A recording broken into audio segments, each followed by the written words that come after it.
তো বন্ধুরা, লক্ষ্মীর ভাণ্ডার নিয়ে বিরাট কাণ্ড। কার অ্যাকাউন্টে ঢুকছে টাকা, পরিচয় সামনে আসতে তোলপাড় গোটা রাজ্য জুড়ে।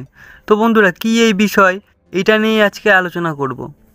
তৃণমূল সরকার ক্ষমতায় আসার পর থেকেই রাজ্যের জনগণের জন্য একাধিক প্রকল্প চালু হয়েছে। মুখ্যমন্ত্রী মমতা বন্দ্যোপাধ্যায় চালু করা রাজ্যের সর্বাধিক জনপ্রিয় প্রকল্পগুলির মধ্যে একটি লক্ষ্মীর ভাণ্ডার প্রকল্প। এই প্রকল্প রাজ্যের মহিলাদের জন্য, যার মাধ্যমে প্রতি মাসে 500 টাকা করে পান বাংলার মহিলারা। পরে সেই প্রকল্পের টাকা বৃদ্ধি করে 1000 ও 1200 টাকা করা হয়েছিল। এই প্রকল্প এদিকে যেমন জনপ্রিয়, তেমনি অন্যদিকে এই নিয়ে বিরোধীদের অভিযোগও রয়েছে বিস্তর।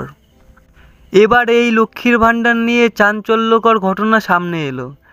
যেই প্রকল্প মহিলাদের জন্য, সেই প্রকল্পের টাকা পাচ্ছেন এক পুরুষ। হ্যাঁ বন্ধুরা, শুনতে অবাক লাগলেও এটাই সত্যি।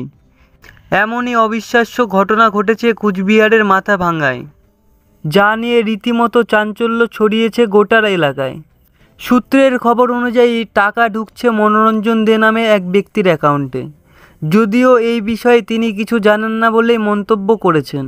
মনোরঞ্জন দে জানান, অ্যাকাউন্টে টাকা বেশি ঢুকছে সেটা সত্যি, তবে কিসের টাকা তা জানি না। তবে ইতিমধ্যেই এই বিষয় নিয়ে শুরু হয়েছে রাজনৈতিক বিতর্ক। এই নিয়ে উপযুক্ত শাস্তির দাবি জানিয়েছেন গেরুয়া শিবির। অন্যদিকে এই বিষয়ে কিছুই জানা নেই বলে দাবি করছেন তৃণমূল কংগ্রেস। মহিলার পরিবর্তে প্রকল্পের টাকা পাচ্ছেন এক পুরুষ, সত্যিই আজব। যদিও এই ঘটনা প্রথম নয়, এর আগেও মাথাভাঙায় এক পুরুষ লক্ষ্মীর ভাণ্ডারের টাকা ঢোকার ঘটনা সামনে আসে, যা নিয়ে রীতিমতো শোরগোল পড়ে যায়। যদিও বিষয়টি জানাজানি হলে ওই ব্যক্তি প্রকল্পের সব টাকা ফেরত দিয়ে দেন প্রশাসনকে।